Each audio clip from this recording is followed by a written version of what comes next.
ನಾವು ದೀಕ್ಷಾಸ್ಥಾನದ ಬಗ್ಗೆ ನಾವು ತಿಳ್ಕೊಳ್ತಾ ಇದ್ದೋ. ದೀಕ್ಷಾಸ್ಥಾನ ಭಾಗ 7.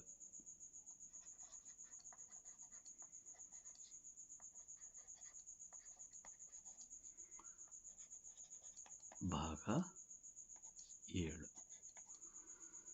ದೀಕ್ಷಾಸ್ಥಾನಕ್ಕೆ ಇನ್ನೊಂದು ಹೆಸರು ಜ್ಞಾನಸ್ಥಾನ ಅಲ್ವಾ? ಕರೆಕ್ಟಾ? ಜ್ಞಾನಸ್ಥಾನ. ದೀಕ್ಷಾಸ್ಥಾನಕ್ಕೆ ಇನ್ನೊಂದು ಹೆಸರು ಜ್ಞಾನಸ್ಥಾನ.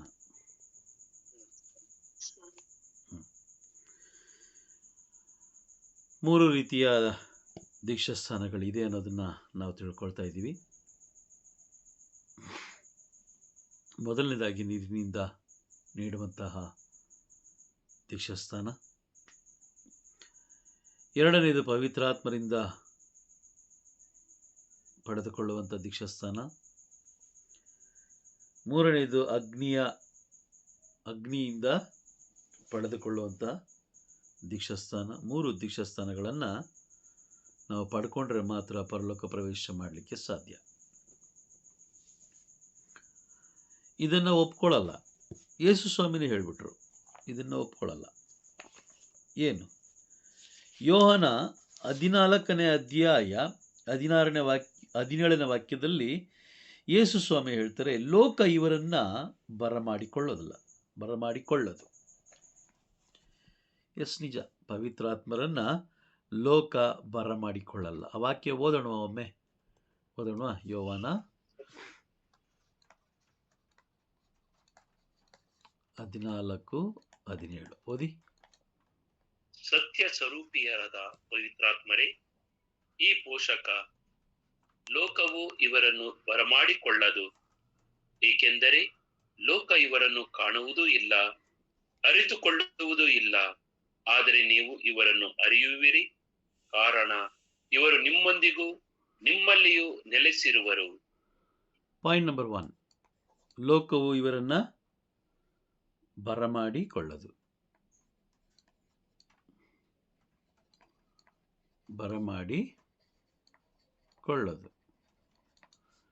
ಪಾಯಿಂಟ್ ನಂಬರ್ 2, ಲೋಕವು ಇವರನ್ನು ಕಾಣದು. ಇವರನ್ನು ಕಾಣುವುದಿಲ್ಲ, ಅರಿಯುವುದಿಲ್ಲ. ಕಾಣದು. ಮೂರನೇದು, ಇವರನ್ನು ಅರಿಯದು. Price the lord. ಇದು ತುಂಬ ಮುಖ್ಯ. ಇದು ಮೂರು ತುಂಬ ಮುಖ್ಯ. ಬರಮಾಡಿಕೊಳ್ಳಬೇಕು, ಪವಿತ್ರಾತ್ಮರನ್ನು ಕಾಣಬೇಕು, ಪವಿತ್ರಾತ್ಮರನ್ನು ಅರಿಯಬೇಕು. Praise the lord. ಇದು ಮೂರು ನಾವು ಧ್ಯಾನಿಸಿದ್ರೆ, ಅಂದರೆ ಇದು ಮೂರು ನಮ್ಮ ಜೀವನದಲ್ಲಿ ನಡೆದರೆ ಮಾತ್ರ ಪವಿತ್ರಾತ್ಮರನ್ನು ನಾವು ಅಂಗೀಕಾರ ಮಾಡ್ಕೊಂಡಂತೆ. ಕಾರಣ ಏನು ಗೊತ್ತಾ? ಇದಕ್ಕೊಂದು ಕಾರಣ ಇದೆ, ಬಲವಾದ ಕಾರಣ ಇದೆ. ಕಾರಣ 1 ಥೆಸಲೋನಿ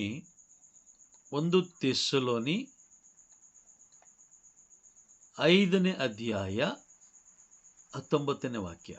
1 ಥೆಸಲೋನಿ 5:19. ಪವಿತ್ರಾತ್ಮರನ್ನು ನಿಶ್ಚೇತನಗೊಳಿಸಬೇಡಿ. ಪವಿತ್ರಾತ್ಮರನ್ನು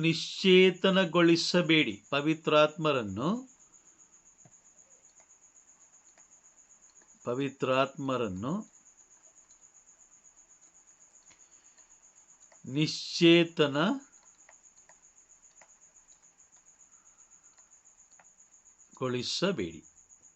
ಪ್ರೈಸ್ ದಿ ಲಾರ್ಡ್.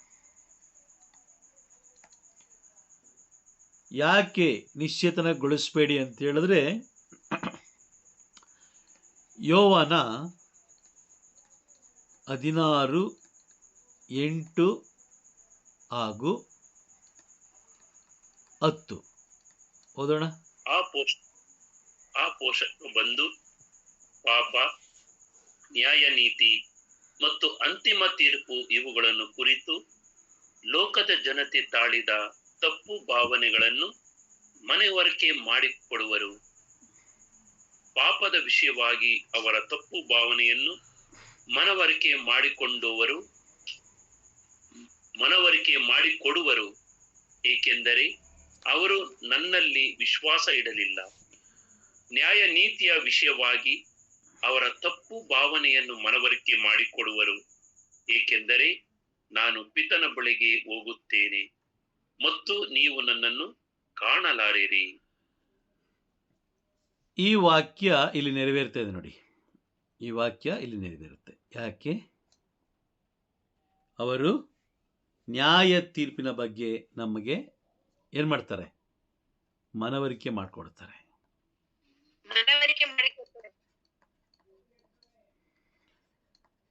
ನ್ಯಾಯ ತೀರ್ಪಿನ ಬಗ್ಗೆ ಅವರು ಮನವರಿಕೆ ಮಾಡಿಕೊಡ್ತಾರೆ. ಯಾರು? ಪವಿತ್ರಾತ್ಮರು. Praise the Lord. ಸೊ ಹಾಗಾಗಿ ಲೋಕ ಏನು ಮಾಡುತ್ತೆ? ಇವರನ್ನು ಅರಿಯುವುದಕ್ಕೆ ಬಿಡೋದಿಲ್ಲ, ಪವಿತ್ರಾತ್ಮರನ್ನ ಅರಿಯಲಿಕ್ಕೆ ಬಿಡೋದಿಲ್ಲ. ಕಾರಣ ಏನು ಗೊತ್ತಾ? ಅವರನ್ನ ಅರಿತ್ರೆ ಏನಾಗುತ್ತೆ ಅನ್ನೋದು ಕೂಡ ಲೋಕಕ್ಕೆ ಗೊತ್ತಿದೆ. ಹಾಗಾಗಿ ಲೋಕವು ಪವಿತ್ರಾತ್ಮರನ್ನ ಅರಿಯಲಿಕ್ಕೆ ಬಿಡೋದಿಲ್ಲ. ಹಾಗಾಗಿ ಸಂತ ಪೌಲರು ಹೇಳ್ತಾರೆ, 1 ಥೆಸಲೋನಿಯರಿಗೆ ಬರೆದ ಪತ್ರ 5ನೇ ಅಧ್ಯಾಯ 19ನೇ ವಾಕ್ಯ, ಪವಿತ್ರಾತ್ಮರನ್ನು ನಿಶ್ಚೇತನಗೊಳಿಸಬೇಡಿ, ಅವ್ರನ್ನ ಏನು ಮಾಡಬೇಡಿ, ಅವ್ರನ್ನ ಕೊಂದು ಹಾಕಬೇಡಿ, ಅವ್ರನ್ನ ನಿಮ್ಮ ಜೀವನದಲ್ಲಿ ಕೆಲಸ ಮಾಡಲಿಕ್ಕೆ ಬಿಡಿ. ನಿಮ್ಮ ಜೀವನದಲ್ಲಿ ಪವಿತ್ರಾತ್ಮರನ್ನ ಕೆಲಸ ಮಾಡಲಿಕ್ಕೆ ಬಿಡಿ. ಅವರು ಮುನ್ನಡೆಸ್ತಾರೆ, ಅವರು ದೇವರ ಯೋಜನೆಯಂತೆ ಮುನ್ನಡೆಸ್ತಾರೆ, ದೇವರ ಚಿತ್ತದಂತೆ ನಮ್ಮನ್ನು ಮುನ್ನಡೆಸ್ತಾರೆ. ಅವ್ರನ್ನ ನೀವೇನಾಗಿ ತಟಸ್ಥವಾಗಿ ಇಟ್ಕೊಳ್ಬೇಡಿ, ಡಮ್ಮಿ ಪೀಸ್ ಆಗಿ ಇಟ್ಕೊಳ್ಬೇಡಿ. ಕಾರಣ ಏನು ಗೊತ್ತಾ? ಅದಕ್ಕೊಂದು ಬಲವಾದ ಕಾರಣ ಇದೆ. ಕಾರಣ ಏನಕ್ಕೆ ಪವಿತ್ರಾತ್ಮ ನಿಶ್ಚೇತನಗೊಳಿಸಬೇಡಿ ಅಂತ ಹೇಳಿದ್ರೆ, ಅದಕ್ಕೆ ಕಾರಣ ನ್ಯಾಯ ತೀರ್ಪಿನ ದಿನ ಅವರು ನಮಗೆ ಏನು ನಡೆಯುತ್ತೆ, ಏನು ನಡೆಯಲ್ಲ, ಯಾವ ರೀತಿ ಇರಬೇಕು, ನ್ಯಾಯ ತೀರ್ಪಿಗೆ ಯಾವ ರೀತಿ ಸಿದ್ಧತೆ ಆಗಬೇಕು ಅನ್ನೋದನ್ನು ತಿಳಿಸಿಕೊಡುವವರು ಪವಿತ್ರಾತ್ಮರೇ. Praise the Lord. ಇದನ್ನು ಹೇಳಿದ್ದು ಯೇಸು ಸ್ವಾಮಿ ಅಲ್ವಾ? ಈಗ ಯೇಸು ಸ್ವಾಮಿ ಹೇಳಿದರಂದ ಮೇಲೆ ಇಲ್ಲಿ ಸೈತನ ಕಾರ್ಯ ಮಾಡಲೇಬೇಕು, ಬೇರೆ ಮಾರ್ಗ ಇಲ್ಲ. ಪ್ರಭು ಯೇಸು ಹೇಳಿದ ಮೇಲೆ, ಪ್ರಭು ಯೇಸು ಸತ್ಯ ನುಡಿದಾಗ ಸೈತಾನ ಏನು ಮಾಡ್ತಾನೆ?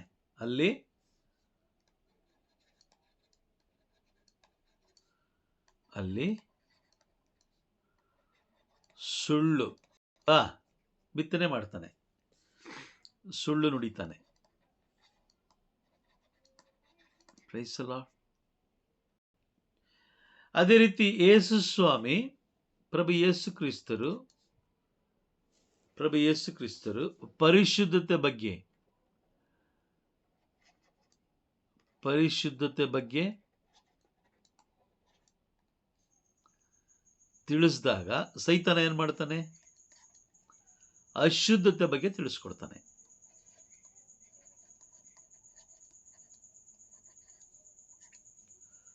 ಪ್ರಭು ಯೇಸು ಕ್ರಿಸ್ತರು ಪ್ರಾಮಾಣಿಕತೆ ಬಗ್ಗೆ ತಿಳಿಸಿದಾಗ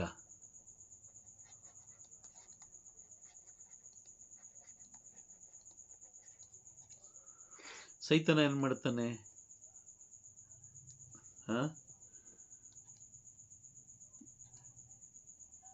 ಪ್ರಾಮಾಣಿಕತೆ ಅಲ್ಲೊಂದು ಮೋಸದ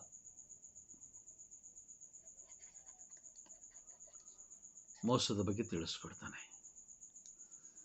ಪ್ರಭು ಯೇಸು ಕ್ರಿಸ್ತರು ವಿಧೇಯತೆ ಬಗ್ಗೆ ತಿಳಿಸ್ಕೊಟ್ರೆ, ವಿಧೇಯತೆ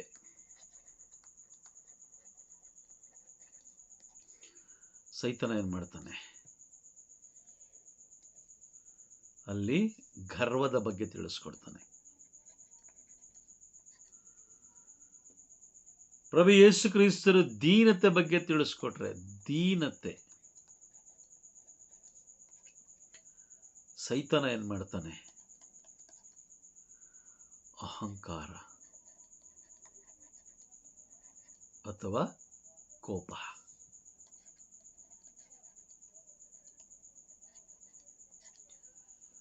ಕೋಪವನ್ನು ಬಿತ್ತನೆ ಮಾಡ್ತಾನೆ.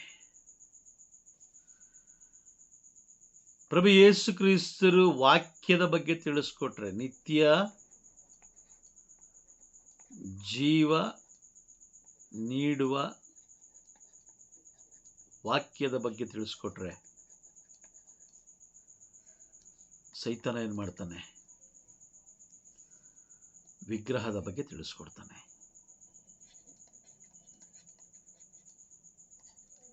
ವಿಗ್ರಹದ ಬಗ್ಗೆ ತಿಳಿಸ್ಕೊಡ್ತಾನೆ. ಪ್ರಭು ಯೇಸು ಕ್ರಿಸ್ತರು ನಿತ್ಯ ಜೀವದ ಬಗ್ಗೆ ತಿಳಿಸಿದ್ರೆ, ನಿತ್ಯ ಜೀವದ ಬಗ್ಗೆ ತಿಳಿಸಿದ್ರೆ, ಸೈತಾನ ಲೋಕದ ಬಗ್ಗೆ ಹಾಗೂ ಲೋಕದ ಸಂತೋಷ, ಲೋಕದ ಸಂತೋಷ ಅಥವಾ ಸುಖ ಅಂತ ಕರೀಬೋದು, ಸುಖ, ಅದ್ರ ಬಗ್ಗೆ ತಿಳಿಸ್ಕೊಡ್ತಾನೆ. ಪ್ರಭು ಯೇಸು ಕ್ರಿಸ್ತರು ಪರಲೋಕದ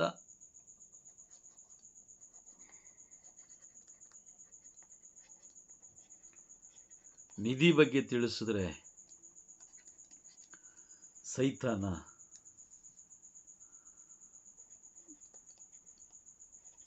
ಭೂಲೋಕದ ಆಸ್ತಿ ಬಗ್ಗೆ ತಿಳಿಸ್ತಾನೆ. ಇನ್ನು ಹೇಳ್ತಾ ಹೋದ್ರೆ ತುಂಬಾ ಹೇಳ್ತಾ ಹೋಗ್ಬೋದು, ತುಂಬಾ ಹೇಳ್ತಾ ಹೋಗ್ಬೋದು. Praise the lord. ಅರ್ಥ ಆಗ್ತಿದ್ಯಾ? ಅರ್ಥ ಆಯ್ತು ಬ್ರದರ್. ತುಂಬಾ ಹೇಳ್ತಾ ಹೋಗ್ಬೋದು, ತುಂಬಾ ಹೇಳ್ತಾ ಹೋಗ್ಬೋದು. Praise the lord. ಹಾಗಾಗಿ ಸೈತಾನ ಏನು ಮಾಡ್ತಾ ಇದ್ದಾನೆ ಅದನ್ನು ನಾವು ಧ್ಯಾನಿಸ್ಬೇಕು, ಅದನ್ನು ನಾವು ಸತ್ಯನ ತಿಳ್ಕೊಳ್ಬೇಕು. ಆಗ ಮಾತ್ರ ನಾವು ಸೈತಾನನ ವಾಕ್ಯ ನೋಡಿ, ವಾಕ್ಯ ಸಂತ ಪೌಲರು ಹೇಳ್ತಾರೆ. ಸಂತ ಪೌಲರು ತಮ್ಮ ಇದರಲ್ಲಿ ಬೈಬಲಲ್ಲಿ ಹೇಳ್ತಾರೆ. 2 ಕೊರಿಂಥಿ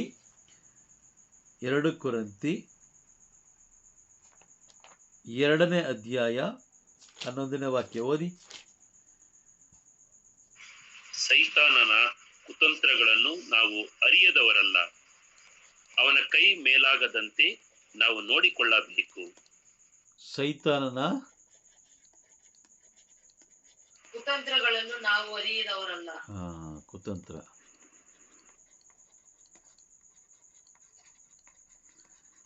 ಸೈತಾನ ಕುತಂತ್ರಗಳನ್ನು ನಾವು ಅರಿಯದವರಲ್ಲ.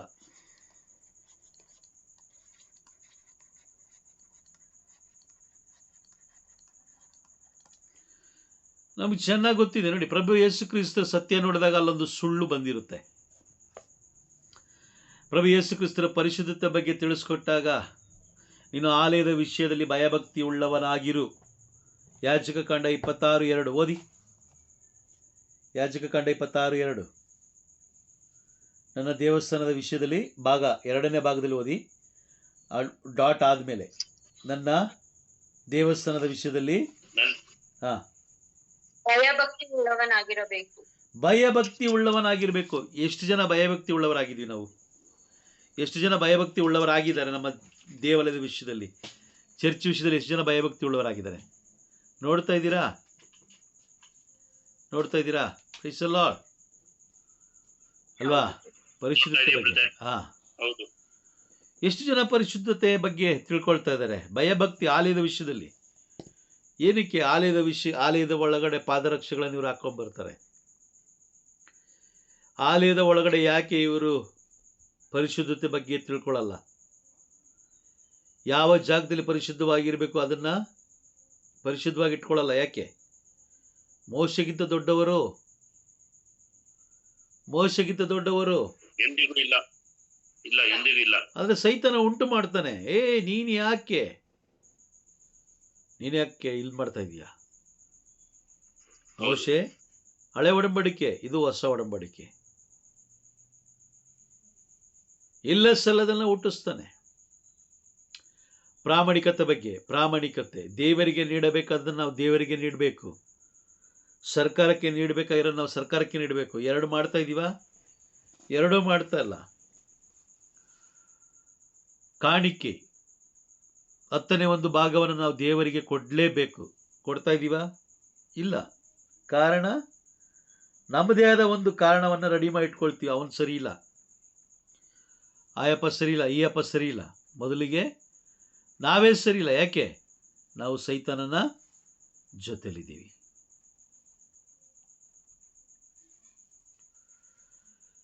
ವಿಧೇಯತೆ ಬಗ್ಗೆ, ಮಾತೆ ಮರಿಯಮ್ಮನಲ್ಲಿ ಇದ್ದಂಥ ಆಭರಣಗಳು ಯಾವುದು? ದೀನತೆ ಹಾಗೂ ವಿಧೇಯತೆ. 2 ಆಭರಣಗಳಿತ್ತು ಅವ್ರ ಹತ್ರ. ವಿಧೇಯತೆ. ಎಷ್ಟು ಜನ ವಿಧೇಯರಾಗಿ ದೇವಾಲಯದಲ್ಲಿ ನಡ್ಕೊಳ್ತಾ ಇದ್ದೀವಿ ಅಲ್ವಾ? 2 ಪೂರ್ವಕಾಲದ ಇತಿಹಾಸ 7ನೇ ಅಧ್ಯಾಯ 14ನೇ ವಾಕ್ಯ ಓದಿ. 2 ಪೂರ್ವಕಾಲದ ಇತಿಹಾಸ 7ನೇ ಅಧ್ಯಾಯ 14ನೇ ವಾಕ್ಯ. 7:14. ನನ್ನವರೆಂದು ಹೆಸರುಗೊಂಡ ನನ್ನ ಪ್ರಜೆಗಳು ತಮ್ಮನ್ನೇ ತಗ್ಗಿಸಿಕೊಂಡು ನನ್ನನ್ನು ಪ್ರಾರ್ಥಿಸಿ ನನ್ನ ದರ್ಶನವನ್ನು ಬಯಸುವುದಾದರೆ ನಾನು ಪರಲೋಕದಿಂದ ಆಲಿಸಿ ಅವರ ಪಾಪಗಳನ್ನು ಕ್ಷಮಿಸಿ ಅವರ ನಾಡಿಗೆ ಆರೋಗ್ಯ ಭಾಗ್ಯವನ್ನು ದಯಪಾಲಿಸುವೆನು. ನನ್ನವರೆಂದು ಹೆಸರುಗೊಂಡ ನನ್ನ ಪ್ರಜೆಗಳು ತಮ್ಮನ್ನೇ ತಗ್ಗಿಸಿಕೊಂಡು. ಎಷ್ಟು ಜನ ತಗ್ಗಿಸ್ಕೊಂಡು ಬರ್ತಾ ಇದೀವಿ ದೇವಾಲಯಕ್ಕೆ? ಎಷ್ಟು ಜನ ನಮ್ಮನ್ನೇ ನಾವು ತಗ್ಗಿಸ್ಕೊಂಡು ಬರ್ತಾ ಇದ್ದೀವಿ? Praise the lord. ಎಷ್ಟು ಜನ ದೇವರ ದರ್ಶನವನ್ನು ಪಡೆಯಲಿಕ್ಕೆ, ದೇವರ ದರ್ಶನ ನನಗೆ ಬೇಕು, ದೇವರು ನನ್ನೊಂದಿಗೆ ಮಾತನಾಡಬೇಕು ಅಂತ ಹೇಳಿ ನಾವು ದೇವಾಲಯಕ್ಕೆ ಹೋಗ್ತಾ ಇದ್ದೀವಿ? ಎಷ್ಟು ಜನ ಪಾಪಗಳಿಗೆ ಕ್ಷಮೆ ಬೇಕು ಅಂತ ನಾವು ಹೋಗ್ತಾ ಇದ್ದೀವಿ? Praise the lord. ಪಾಪ ಕ್ಷಮೆಗೂ ಹೋಗೋದಿಲ್ಲ. ದೇವರನ್ನು ಕಾಣಬೇಕು, ದೇವರೊಂದಿಗೆ ಮಾತನಾಡಬೇಕು. ತಗ್ಗಿಸಿಕೊಂಡ್ರೆ ಮಾತ್ರ ದೇವರು ಮಾತಾಡ್ತಾರೆ, ಇಲ್ಲಾಂದರೆ ಮಾತಾಡೋದಿಲ್ಲ. ಅದಕ್ಕೋಸ್ಕರನೇ ಕುಟುಂಬಗಳಲ್ಲಿ ಹಾಸ್ಪಿಟ್ಲ್ ಜಾಸ್ತಿ ಆಗಿರೋದು. ಆದರೆ ಮಾತೆ ಮರಿಯಮ್ಮನವರು ಆಗಿರಲಿಲ್ಲ. ಮಾತೆ ಮರಿಯಮ್ಮನ ವಿಧೇಯತೆ ಇತ್ತು. ಅವರಲ್ಲಿ ವಿಧೇಯತೆ ಇದ್ದ ಕಾರಣ ಪರಲೋಕವೇ ಅವರನ್ನು ಹುಡ್ಕೊಂಡು ಬಂತು. ಸೈತಾನ ಏನು ಮಾಡ್ತಾನೆ? ಅಲ್ಲೊಂದು ಗರ್ವ ಉಂಟು ಮಾಡ್ತಾನೆ. ನಮ್ಮಲ್ಲಿ ಒಂದು ಗರ್ವವನ್ನು ಉಂಟು ಮಾಡ್ತಾನೆ. ನೀನು ಯಾರು? ನೀನು ಎಂಥ, ನೀನು ಹಂಗೆ, ನೀನು ಹಿಂಗೆ, ನೀನು ಅವರಿಗಿಂತ ಜಾಸ್ತಿ, ಇವರಿಗಿಂತ ಜಾಸ್ತಿ. Price the lord. ವಿಧೇಯತೆ ಇರುವ ಕಡೆ ಅವನು ಗರ್ವವನ್ನು ಬಿತ್ತುತ್ತಾನೆ, ಗರ್ವದ ಬೀಜವನ್ನು ಬಿತ್ತುತ್ತಾನೆ. ಅದೇ ರೀತಿ ದೀನತೆ ಇರುವ ಕಡೆ ಅಹಂಕಾರವನ್ನು ಬಿತ್ತುತ್ತಾನೆ, ಅಹಂಕಾರ. ಮಾತೆ ಮರಿಯಮ್ಮನಲ್ಲಿದ್ದಂಥ ಈ 2 ವಿಧೇಯತೆ, 2 ಆಭರಣಗಳು, ಒಂದು ವಿಧೇಯತೆ, ಒಂದು ದೀನತೆ, ಈ 2 ಆಭರಣಗಳನ್ನು ಧರಿಸಿಕೊಂಡಿದ್ದಂತಹ ಮಾತೆ ಮರಿಯ ಅವರಿಗೆ ತಂದೆಯಾದ ದೇವರು ಒಂದು ಸ್ಥಾನವನ್ನು ಕೊಡ್ತಾರೆ. ಒಂದು ಸ್ಥಾನವನ್ನು ಕೊಡ್ತಾರೆ. ಏನು ಆ ಸ್ಥಾನ ಅಂತ ಹೇಳಿದ್ರೆ, ತಮ್ಮ ಏಕೈಕ ಪುತ್ರನನ್ನು ಈ ಲೋಕಕ್ಕೆ ಪರಿಚಯಿಸಲಿಕ್ಕೆ ಒಂದು ಗರ್ಭವ ಸ್ಥಾನವನ್ನು ಅವ್ರು ನೋಡಿ. ಎಂಥ ಒಂದು ಅಭಿಷೇಕ! ಇವತ್ತು ನಮ್ಮಲ್ಲಿ ವಿಧೇಯತೆ ಇಲ್ಲ, ದೀನತೆ ಇಲ್ಲ. ಹಾಗಾಗಿ ನಮ್ಮಲ್ಲಿ ದೇವರು ಮಾತಾಡ್ತಾ ಇಲ್ಲ. ಆದರೆ ನಾವು ದೇವರು ಮಾತಾಡ್ತಾರೆ ಅಂತೇಳಿ ವಿಗ್ರಹಗಳ ಮುಂದೆ ಹೋಗಿ ನಿಂತ್ಕೊಳ್ತೀವಿ. ವಿಗ್ರಹಗಳು ಕೂಡ ನಮ್ಮ ಜೊತೆ ಮಾತಾಡ್ತಾ ಇಲ್ಲ. ನಾವೇನೋ ಸುಮ್ಮನೆ ಹೋಗ್ತಾ ಇದ್ದೀವಿ ದೇವಾಲಯಕ್ಕೆ, ಪರಮಪ್ರಸಾದ ತಗೊಳ್ತಾ ಇದ್ದೀವಿ, ವಾಪಸ್ ಬರ್ತಾ ಇದ್ದೀವಿ. ಈ ದೇವರ ಮುಂದೆ ನಾವು ನಿಲ್ಲಬೇಕಂದ್ರೆ ಈ 2 ಆಭರಣಗಳು, ಮಾತೆ ಮರಿಯಮ್ಮನವರು ಧರಿಸಿಕೊಂಡಿದ್ದಂಥ ವಿಧೇಯತೆ ಹಾಗೂ ದೀನತೆ ಎಂಬ ಆಭರಣಗಳನ್ನು ಧರಿಸಿಕೊಂಡಿದ್ರೆ ಮಾತ್ರ ದೇವರ ಸ್ವರ ನಮಗೆ ಕೇಳಿಸುತ್ತೆ. ಇಲ್ಲ ಅಂತ ದೇವರ ನಮ್ಮ ಸ್ವರ ನಮಗೆ ಕೇಳಿಸೋದಿಲ್ಲ. ನಾನು ಪ್ರತಿ ಭಾನುವಾರ ನಾನು ನಿಮ್ಮಲ್ಲಿ ಏನು ಕೇಳ್ತೀನಿ? ದೇವರು ಈ ದಿನ ನಿಮ್ಮೊಂದಿಗೆ ಮಾತನಾಡಿದ ವಾಕ್ಯ ಯಾವುದು? ಅಲ್ವಾ? ಹೌದಾ? ಅಥವಾ ನೀವು ಕೇಳಿಸಿಕೊಂಡ ವಾಕ್ಯ ಅಂತ ಕೇಳ್ತೀನಾ, ಅಥವಾ ದೇವರು ನಿಮ್ಮೊಂದಿಗೆ ಮಾತನಾಡಿದ ವಾಕ್ಯ ಅಂತ ಕೇಳ್ತೀನಾ? ದೇವರು ನಿಮ್ಮೊಡನೆ ಮಾತನಾಡಿದ ವಾಕ್ಯ. ಕೇಳಿಸ್ಕೊಳ್ಳೋದು ಬೇರೆ, ಕೇಳಿಸ್ಕೊಳ್ಳೋದು 100 ರೀತಿಯಲ್ಲಿ ನಾವು ಕೇಳಿಸ್ಕೊಳ್ತೀವಿ ಅಲ್ವಾ? 100 ರೀತಿಯಲ್ಲಿ ನಾವು ಕೇಳಿಸ್ಕೊಳ್ತೀವಿ, 100 ಪದಗಳನ್ನು ಕೇಳಿಸ್ಕೊಳ್ತೀವಿ. ಅವ್ರು ಆ ಕಡೆ ತಿರುಗಿದ್ರು ಕೇಳುತ್ತೆ, ಈ ಕಡೆ ತಿರುಗಿದ್ರು ಕೇಳುತ್ತೆ, ಮೊಬೈಲ್ ರಿಂಗ್ ಆಗುತ್ತೆ ಅದು ಕೇಳುತ್ತೆ, ಸುಳ್ಳು ಸುಳ್ಳು ಬೋಧನೆಗಳು ಅದು ಕೇಳುತ್ತೆ, ಹಾಡಾಡೋದು ಕೇಳಿಸುತ್ತೆ, ಹಿಂದ್ಗಡೆ ಯಾರೋ ಮಾತಾಡ್ತಾ ಇರ್ತಾರೆ ಅದು ಕೇಳಿಸುತ್ತೆ, ಹೊರಗಡೆ ಯಾರೋ ಮಾತಾಡ್ತಾರೆ ಅದು ಕೇಳಿಸುತ್ತೆ, ಎಲ್ಲ ಕೇಳಿಸುತ್ತೆ. ಬಟ್ ಅವುಗಳ ಮಧ್ಯದಲ್ಲಿ ದೇವರು ನಿಮ್ಮೊಂದಿಗೆ ಮಾತನಾಡಿದ ವಾಕ್ಯ ಯಾವುದು, ಅದು ತುಂಬ ಮುಖ್ಯ. ಅದಕ್ಕೋಸ್ಕರನೇ ಇಲ್ಲಿ ವಾಕ್ಯ ಹೇಳೋದು 2 ಪೂರ್ವಕಾಲದ ಇತಿಹಾಸ 7ನೇ ಅಧ್ಯಾಯ, ತಮ್ಮನ್ನೇ ತಗ್ಗಿಸಿಕೊಂಡು ನನ್ನ ದರ್ಶನವನ್ನು ಪಡೆಯಲು ಬಯಸಿದ್ರೆ ನಾವು ಬಯಸಬೇಕು. ಅಪ್ಪ ನನ್ನೊಂದಿಗೆ ಮಾತನಾಡು ಸ್ವಾಮಿ, ಪ್ರೈಸ್ ದಿ ಲಾರ್ಡ್. ಆಗ ಮಾತ್ರ ದೇವರ ಸ್ವರವನ್ನು ಕೇಳಿಸ್ಕೊಳ್ಳಿಕ್ಕೆ ಸಾಧ್ಯ, ಇಲ್ಲಾಂದ್ರೆ ಕೇಳಿಸ್ಕೊಳ್ಳಿಕ್ಕೆ ಸಾಧ್ಯವಿಲ್ಲ. ನಂತರ ಪ್ರಭು ಯೇಸು ಕ್ರಿಸ್ತರು ನಿತ್ಯ ಜೀವ ನೀಡುವ ವಾಕ್ಯದ ಬಗ್ಗೆ ಪ್ರಭು ಯೇಸು ಕ್ರಿಸ್ತರು ತಿಳಿಸ್ಕೊಡ್ತಾರೆ. ಆದರೆ ಸೈತಾನ ಏನು ಮಾಡ್ತಾನೆ, ವಿಗ್ರಹಗಳ ಬಗ್ಗೆ ತಿಳಿಸ್ಕೊಡ್ತಾನೆ. ಅಯ್ಯೋ ಅಲ್ಲೋಡು ಎಷ್ಟು ಅಂದವಾಗಿದೆ, ಅಲ್ಲೋಗು ಇಲ್ಲೋಗು, ಅವ್ರನ್ನ ಭೇಟಿ ಮಾಡು, ಇವ್ರನ್ನ ಭೇಟಿ ಮಾಡು, ಅದಕ್ಕೆ ಹೂಮಾಲೆ ಹಾಕು, ಇದಕ್ಕೆ ಇದು ಮಾಡು, ನಮಸ್ಕಾರ ಮಾಡು, ಇವ್ರನ್ನ ತಗೊಂಡೋಗಿ ಅಲ್ಲ, ತುಂಬ ವಿಷಯಗಳು ಸೈತಾನ ತಿಳಿಸ್ಕೊಡ್ತಾನೆ. ಬಟ್ ನಿತ್ಯ ಜೀವಕ್ಕೆ ವಿರುದ್ಧವಾಗಿ ಯಾಕೆ ಅವನು ವಿಗ್ರಹಗಳನ್ನು ಇಟ್ಕೊಳ್ತಾನೆ ಅಂತ ಹೇಳಿದ್ರೆ, ಆ ನಿತ್ಯ ಜೀವದಿಂದ ನನ್ನನ್ನು ನಿಮ್ಮನ್ನು ತಪ್ಪಿಸ್ಬೇಕು ಅನ್ನೋ ಕಾರಣಕ್ಕೋಸ್ಕರ. ಯೇಸು ಸ್ವಾಮಿ ಮುಂಚಿತವಾಗಿ ತಿಳಿಸ್ಕೊಟ್ಟಿದ್ದಾರೆ, ನ್ಯಾಯ ತೀರ್ಪಿನ ದಿನ ಅಯ್ಯೋ ನಮಗೆ ಮೋಸ ಆಗೋಯ್ತು ಅಂತ ಹೇಳಲಿಕ್ಕೆ ಸಾಧ್ಯನೇ ಇಲ್ಲ. ಯಾಕೆ ಅಂತ ಹೇಳಿದ್ರೆ, ಯೋಹಾನನ ಬರೆದ ಶುಭ ಸಂದೇಶ 8ನೇ ಅಧ್ಯಾಯ 44ನೇ ವಾಕ್ಯದಲ್ಲಿ ಪ್ರಭು ಯೇಸು ಕ್ರಿಸ್ತರು ಮುಂಚಿತವಾಗಿ ತಿಳಿಸ್ಕೊಟ್ಟಿದ್ದಾರೆ, ಅವನೊಬ್ಬ ಸುಳ್ಳುಗಾರ, ಅವನೊಬ್ಬ ಮೋಸಗಾರ. Price the lord. ಅದೇ ಸಂತ ಪೌಲರು ಹೇಳ್ತಾರೆ 2 ಕೊರಿಂಥಿ 2ನೇ ಅಧ್ಯಾಯ 11ನೇ ವಾಕ್ಯದಲ್ಲಿ, ಸೈತಾನನ ಕುತಂತ್ರಗಳನ್ನು ನೀವು ಅರಿಯದವರಿರಲ್ಲ, ಅವನ ಕೈ ಮೇಲಾಗದಂತೆ ನೀವು ನೋಡ್ಕೊಳ್ಬೇಕು. ಎಲ್ಲಿ ನೋಡ್ಕೊಳ್ಳೋದು? ನಾವು ತಿನ್ಕೊಂಡು ಕುಡ್ಕೊಂಡು ಮಜಾ ಮಾಡಿಕೊಂಡು ಬೈಬಲ್ಗೆ ವಿರುದ್ಧವಾಗಿಯೇ ನಾವು ಜೀವಿಸ್ತಾ ಇದ್ದೀವಿ. ಬೈಬಲ್ ಏನು ಹೇಳ್ತಾ ಇದೆಯೋ ಅದಕ್ಕೆ ವಿರುದ್ಧವಾಗಿ ನಾವು ಜೀವಿಸ್ತಾ ಇದ್ದೀವಿ. ಬೈಬಲ್ ಏನು ತಿನ್ನಬೇಡ ಅಂತ ಇದೆಯೋ ಅದು ತಿಂತಾ ಇದ್ದೀವಿ, ಏನು ಮಾಡಬೇಡ ಅಂತ ಇದೆಯೋ ಅದನ್ನು ನಾವು ಮಾಡ್ತಾ ಇದ್ದೀವಿ. Praise the lord. ಬಹಳ ಎಚ್ಚರಿಕೆಯಾಗಿರಬೇಕು. ಅಂತಿಮ ದಿನದ ಅಂತಿಮ ಕ್ಷಣಗಳಲ್ಲಿ ನಾವಿದ್ದೀವಿ. ಯಾವಾಗ ಬೇಕಾದರೂ ಪ್ರಭು ಬರ್ಬೋದು, ಯಾವಾಗ ಬೇಕಾದರೂ ಬರ್ಬೋದು. ಆದರೆ ಯಾರ್ಯಾರು ದೀಪ ಮತ್ತು ಎಣ್ಣೆಯನ್ನು ಸಿದ್ಧವಾಗಿಟ್ಕೊಂಡಿರ್ತಾರೋ ಅವರು ಮಾತ್ರ ಪ್ರಭುವನ್ನು ಕಾಣಲಿಕ್ಕೆ ಸಾಧ್ಯ. ಇಲ್ಲ, ನಾನು ಅಲ್ಲಿದ್ದೆ ಸ್ವಲ್ಪ ದಿನ, ಇಲ್ಲಿದ್ದೆ ಸ್ವಲ್ಪ ದಿನ, ಅವ್ರು ಹೇಳಿದ್ರು ಇವ್ರು ಹೇಳಿದ್ರು ಅಂತ ಹೇಳಿದ್ರೆ ದೇವರು ಒಂದೇ ಮಾತು ಕೇಳ್ತಾರೆ, ನಾನು ನಿನಗೆ ಜ್ಞಾನವನ್ನು ಕೊಟ್ಟಿದ್ದೆ, ನಿನ್ನನ್ನು ಮುನ್ನಡೆಸುವುದಕ್ಕಾಗಿ ಪವಿತ್ರಾತ್ಮರನ್ನು ಕೊಟ್ಟಿದ್ದೆ, ಪೋಷಕರನ್ನು ಕೊಟ್ಟಿದ್ದೆ, ನೀನು ಅವರನ್ನು ಬರಮಾಡಿಕೊಳ್ಳದ ಕಾರಣ, ನೀನು ಅವರನ್ನು ಕಾಣದೇ ಇದ್ದ ಕಾರಣ, ನೀನು ಅವರನ್ನು ಅರಿತುಕೊಳ್ಳದೇ ಇದ್ದ ಕಾರಣ ಇಷ್ಟೆಲ್ಲ ಮೂರ್ಖತನವಾಗಿ ನಡ್ಕೊಂಡಿದ್ದೀಯಾ, ನನಗೂ ಇದಕ್ಕೂ ಸಂಬಂಧನೇ ಇಲ್ಲ. Praise the Lord. ಪ್ರಭು ಯೇಸು ಕ್ರಿಸ್ತರು ನಿತ್ಯ ಜೀವದ ಶಾಶ್ವತವಾದ ಜೀವದ ಬಗ್ಗೆ ತಿಳಿಸ್ಕೊಡ್ತಾರೆ. ಆದರೆ ಸೈತಾನ ಏನು ಮಾಡ್ತಾನೆ, ಲೋಕದ ಸಂತೋಷದ ಬಗ್ಗೆ, ಲೋಕದ ಸಮಾಧಾನ, ಲೋಕದ ಸುಖದ ಬಗ್ಗೆ ತಿಳಿಸ್ಕೊಡ್ತಾನೆ. ಅವನು ಲೋಕದ ಸುಖದ ಬಗ್ಗೆ ತಿಳಿಸ್ಕೊಡ್ತಾನೆ. ನೋಡಿ, ಸುಮಾರು ಕುಟುಂಬಗಳಲ್ಲಿ, ಎಷ್ಟೋ ಕುಟುಂಬಗಳು ಪ್ರಾರ್ಥನೆಗಳಿಲ್ಲ, ಎಷ್ಟೋ ಕುಟುಂಬಗಳಲ್ಲಿ ದೇವರ ವಾಕ್ಯ ಇಲ್ಲ, ದೇವರ ವಾಕ್ಯ ಓದೋದಿಲ್ಲ, ಪ್ರಾರ್ಥನೆನೇ ಮಾಡೋದಿಲ್ಲ. ಪ್ರಾರ್ಥನೆ ಎಂಬ ಪದಕ್ಕೆ ಅವರ ಕುಟುಂಬಗಳಲ್ಲಿ ಸ್ಥಾನ ಇಲ್ಲ. Praise the lord. ಲೋಕದ ಸಂಪತ್ತು, ಲೋಕದ ಸುಖ, ತಿನ್ನಬೇಕು, ಕುಡಿಬೇಕು, ಮಜಾ ಮಾಡಬೇಕು, ಥಿಯೇಟ್ರಿಗೆ ಹೋಗಬೇಕು, ಶಾಪಿಂಗ್ ಕಾಂಪ್ಲೆಕ್ಸ್ಗೆ ಹೋಗಬೇಕು, ಪರ್ಚೇಸಿಂಗ್ ಮಾಡಬೇಕು, ಸ್ನೇಹಿತರು ಫ್ರೆಂಡ್ಸ್ ಜೊತೆ ಸೇರ್ಕೊಳ್ಬೇಕು, ಸಾಯಂಕಾಲ ಆದರೆ ಚೆನ್ನಾಗಿ ನಗುನಗ್ತಾ ಇರಬೇಕು, ಸಮಾಧಾನವಾಗಿರಬೇಕು ಅಂತ ಮನುಷ್ಯ ಲೋಕದ ಸುಖವನ್ನು ಬಯಸ್ತಾನೆ, ಲೋಕದಲ್ಲಿ ಸುಖವಾಗಿ ಇರಬೇಕು ಅನ್ನೋದು ಬಯಸ್ತಾನೆ. Price the lord. ನಾನು ತುಂಬ ಬಾರಿ ನೋಡ್ತೀನಿ, ಕೆಲವು ಕಡೆ ನಾವು ನೋಡಬೇಕಾದ್ರೆ ದೊಡ್ಡ ದೊಡ್ಡ ಬೋಧಕರೇ ಸುಖಭೋಗಗಳಲ್ಲಿ ಮಗ್ನರಾಗಿರ್ತಾರೆ, ದೊಡ್ಡ ದೊಡ್ಡ ಪ್ರವಾದಿಗಳೇ ಸುಖಭೋಗಗಳಲ್ಲಿ ಮಗ್ನರಾಗಿರ್ತಾರೆ. ಸುಖಭೋಗದ ಜೀವನ ಅವ್ರಿಗೆ ಬೇಕು, ಸುಖಭೋಗದ ಜೀವನ. ಅವರೇ ಎಲ್ಲವನ್ನು ಅರಿತ ಅವರೇ ಸುಖಭೋಗದ ಜೀವನ ಜೀವಿಸಬೇಕಾದ್ರೆ ಸಾಮಾನ್ಯ ಮನುಷ್ಯರಾದ ನಾನು ಹಾಗೂ ನೀವು ಎಲ್ಲಿ? ಲೂಕನು ಬರೆದ ಶುಭ ಸಂದೇಶದಲ್ಲಿ ನಾವು ಓದ್ತೀವಿ ಅಲ್ವಾ? ಲೂಕನು ಬರೆದ ಶುಭ ಸಂದೇಶದಲ್ಲಿ ನಾವು ಓದ್ತೀವಿ. ಏನು ಓದ್ತೀವಿ?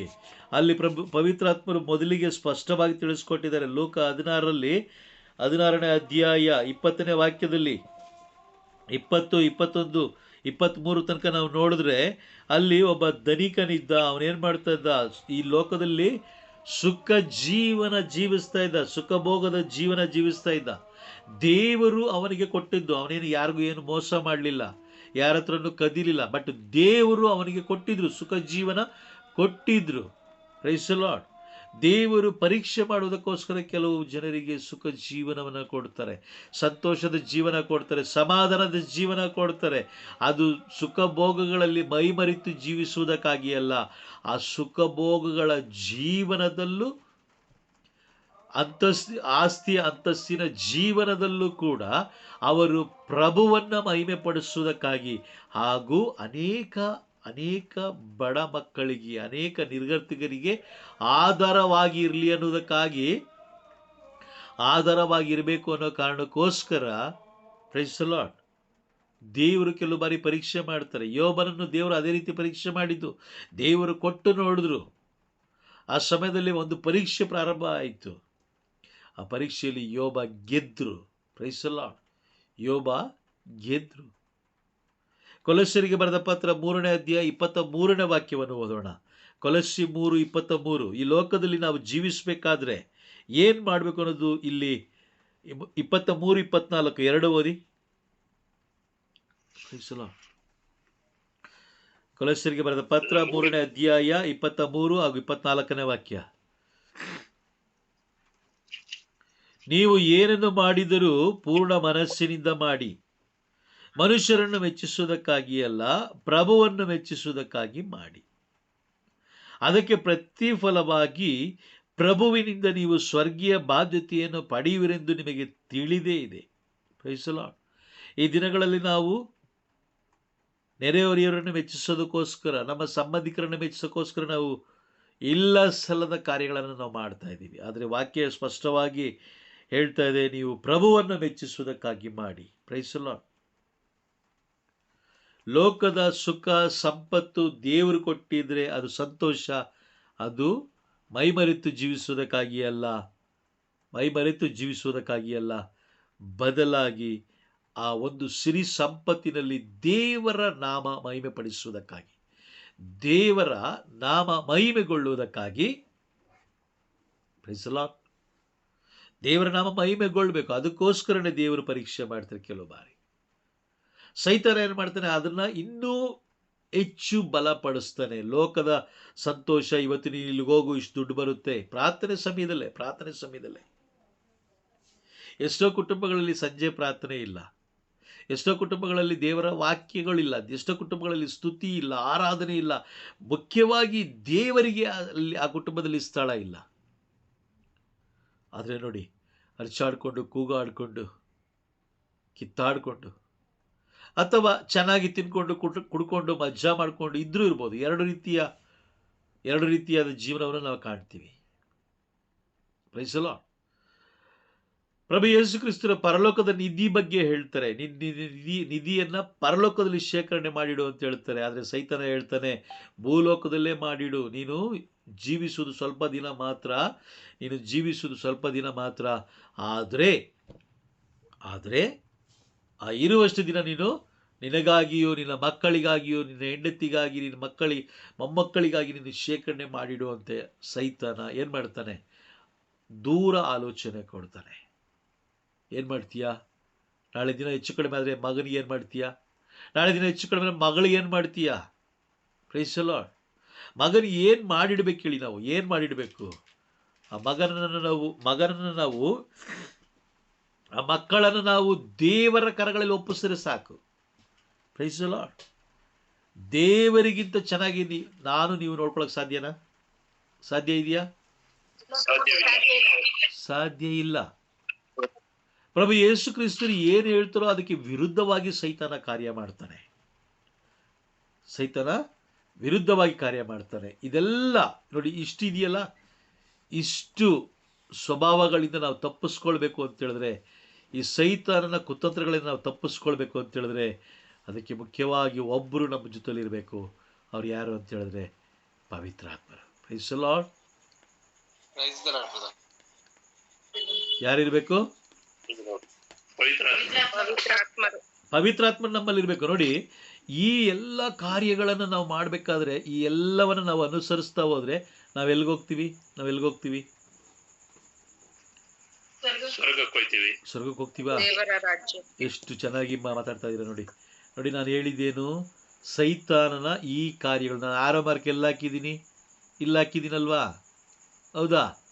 ಇದನ್ನೆಲ್ಲ ನಾವು ಹಿಂಬಾಲಿಸ್ಬೇಕಾದ್ರೆ ನಾವು ಎಲ್ಲೋಗ್ತೀವಿ? ಎಷ್ಟು ಸುಂದರವಾಗಿ ಸ್ವರ್ಗಕ್ಕೆ ಅಂತ ಹೇಳ್ತೀರಾ ನೋಡಿ, ಅಲ್ವಾ?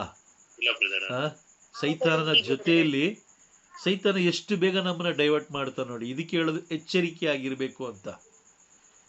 ಇಲ್ಲಿ ಏನಾಗ್ತದೆ, ಇದೆಲ್ಲ ಸೈತಾನನ ಕಾರ್ಯಗಳನ್ನ ನಾವು ಇದು ಮಾಡ್ಬೇಕಾದ್ರೆ, ಅನುಸರಿಸ್ಬೇಕಾದ್ರೆ ನಾವು ಎಲ್ಲೋಗ್ತೀವಿ? ನರಕಕ್ಕೆ ಅಲ್ವಾ? ನರಕಕ್ಕೆ ಹೋಗ್ತೀವಿ ನಾವು. ಈ ನರಕಕ್ಕೆ ಹೋಗಬಾರ್ದು ಅನ್ನೋ ಕಾರಣಕ್ಕೋಸ್ಕರ ದೇವರು ಒಂದು ನ್ಯಾಯ ತೀರ್ಪನ್ನು ಇಟ್ಟಿದ್ದಾರೆ. ಏನಿಟ್ಟಿದ್ದಾರೆ? ನ್ಯಾಯ ತೀರ್ಪು. ಇನ್ನೊಂದು ವಿಷಯ ಗೊತ್ತಾ? ನ್ಯಾಯ ತೀರ್ಪಿನ ದಿನ ಪವಿತ್ರಾತ್ಮರೇ ನಮಗೆ ಮುದ್ರೆಯಾಗಿದ್ದಾರೆ. ವಾಕ್ಯ ಓದಿ, ಎಫೆಸಿ 4:30.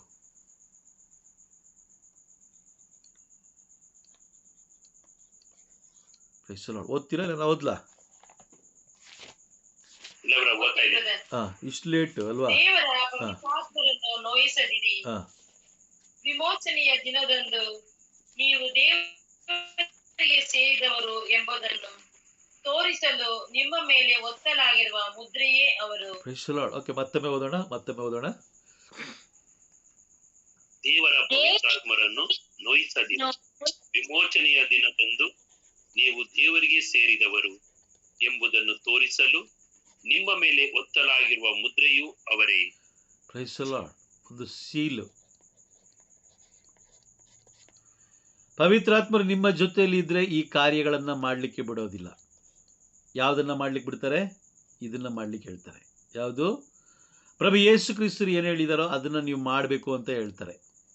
ಪವಿತ್ರಾತ್ಮರಿದ್ರೆ. ಪವಿತ್ರಾತ್ಮರು ಎಲ್ಲಿರ್ತಾರೋ ಅಲ್ಲಿ ಸೈತಾನನಿಗೆ ಜಾಗ ಇಲ್ಲ. ಆಮೇನ್. ಅರ್ಥ ಆಗ್ತಿದೆಯಾ? ಪವಿತ್ರಾತ್ಮರು ಎಲ್ಲಿರ್ತಾರೋ ಅಲ್ಲಿ ಸೈತಾನನಿಗೆ ಏನಿಲ್ಲ? ಜಾಗ, ಸ್ಥಳ ಇಲ್ಲ.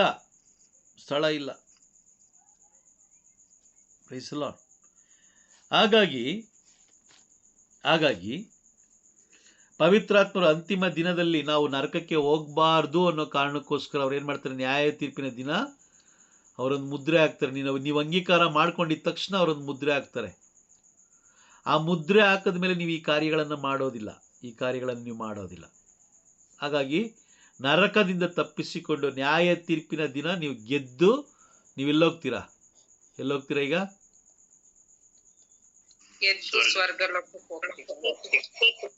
ಯಾರ್ಯಾರು ಮುದ್ರೆಯನ್ನು ಒತ್ತಿಸ್ಕೊಂಡಿರ್ತಾರೋ ಅವರು ಮಾತ್ರ ಇಲ್ಲಿ ಹೋಗ್ಲಿಕ್ಕೆ ಸಾಧ್ಯ, ಇಲ್ಲಾಂದ್ರೆ ಸಾಧ್ಯ ಇಲ್ಲ. ಕಿಟಕಿಯಿಂದ ಸ್ವರ್ಗಕ್ಕೆ ಕಳಿಸ್ಕೊಡ್ತೀನಿ, ಕಿಟಕಿಯಿಂದ ಕಳಿಸ್ಕೊಡ್ತಾರೆ, ಹಿಂದ್ಗಡೆ ಬಾಗಿಲಿಂದ ಕಳಿಸ್ಕೊಡ್ತಾರೆ. ಈ ಕತೆ ಕಾದಂಬರಿಗಳೆಲ್ಲ ಎಲ್ಲಿಂದ ಬರುವಂಥದ್ದು? ಯಾರು ಕೊಡುವಂಥದ್ದು? ಸೈತಾನ ತಿಳಿಸ್ಕೊಡ್ತಾನೆ.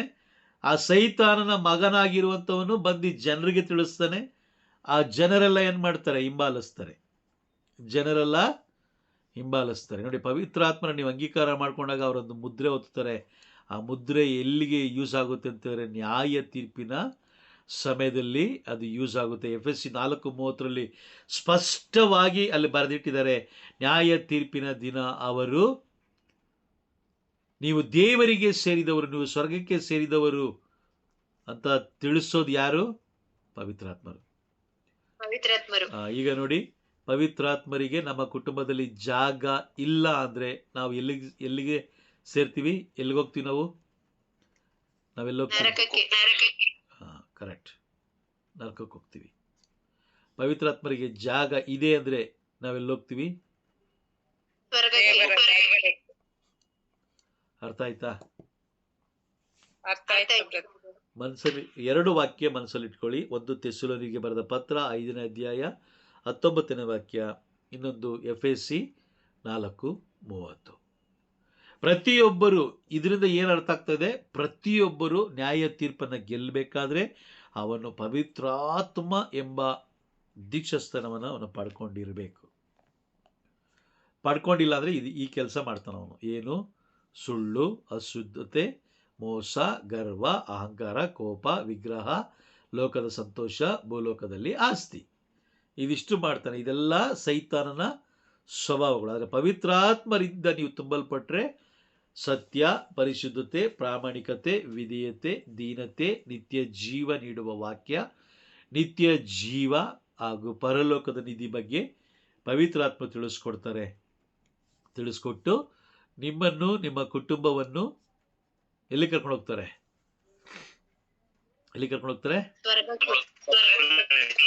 ಸ್ವರ್ಗಕ್ಕೆ ಕರ್ಕೊಂಡು ಹೋಗ್ತಾರೆ. ಪ್ರಭು ಯೇಸು ಕ್ರಿಸ್ತರು ಎರಡನೇ ಬರುವಿಕೆ ಇಬ್ರಿಯ ಅಲ್ಲಿ ವಾಕ್ಯ ಸ್ಪಷ್ಟವಾಗಿ ಹೇಳ್ತಾ ಇದೆ, 9:28 ಹೇಳ್ತಾ ಇದೆ, ಯಾರ್ಯಾರು ಪ್ರಭುವಿಗಾಗಿ ಕಾದು ಕುಳಿತಿದ್ದಾರೋ ಅವ್ರಿಗೋಸ್ಕರ ಪ್ರಭು ಯೇಸು ಕ್ರಿಸ್ತರು ಬರ್ತಾ ಇರೋದು. ಈ ಲೋಕದಲ್ಲಿ ಈ ಕಾರ್ಯಗಳನ್ನು ಚೆನ್ನಾಗಿ ತಿನ್ಕೊಂಡು, ಕುಡ್ಕೊಂಡು, ಸುಳ್ಳು ಹೇಳ್ಕೊಂಡು, ಅಶುದ್ಧತೆ ಜೀವನ ಜೀವಿಸ್ಕೊಂಡು, ಮೋಸ ಮಾಡಿಕೊಂಡು, ಗರ್ವದಲ್ಲಿ ಜೀವಿಸ್ಕೊಂಡು, ಅಹಂಕಾರದಲ್ಲಿ, ಕೋಪದಲ್ಲಿ, ವಿಗ್ರಹ ಆರಾಧನೆ ಮಾಡಿಕೊಂಡು, ಲೋಕದಲ್ಲಿ ಸುಖ ಶಾಂತಿ ಸಂತೋಷವಾಗಿ ಜೀವಿಸ್ಕೊಂಡು, ಭೂಲೋಕದಲ್ಲಿ ಆಸ್ತಿ ಯಾರು ಮಾಡಿಕೊಂಡಿರ್ತಾರೋ ಅವರಿಗೋಸ್ಕರ ಬರೋದಿಲ್ಲ. ಯಾಕಂದರೆ ಅವರು ಆಲ್ರೆಡಿ ಸೈತಾನನ ಕಡೆ ಆಗೋಗಿರ್ತಾರೆ ಅವರು, ಅಲ್ವಾ? Praise the lord. ಯಾರು ಕಾದು ಕುಳಿತಿರ್ತಾರೋ ಯಾರಿಗೋಸ್ಕರ? ಪ್ರಭುವಿಗಾಗಿ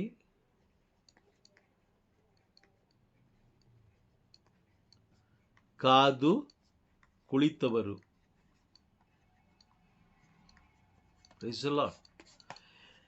ಈಗ ಪರೀಕ್ಷಿಸ್ಕೊಳ್ಳೋಣ, ನಾವು ನಿಜವಾಗ್ಲೂ ಕಾದು ಕುಳಿತುಕೊಂಡಿದ್ದೀವಾ?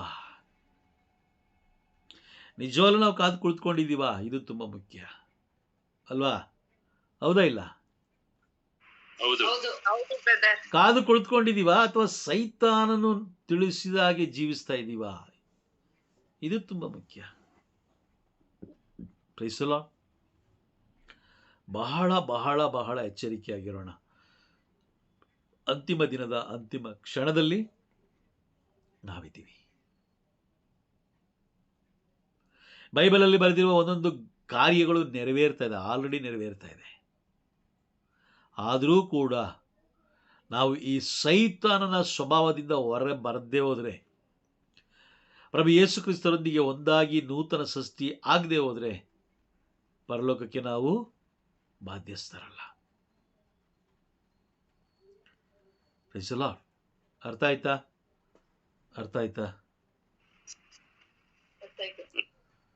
ಇದ್ದೀರಾ? Praise the lord. Okay, fine. Praise the lord. Okay, ನಾವು ಕ್ಲಾಸ್ ಮುಗಿಸೋಣ.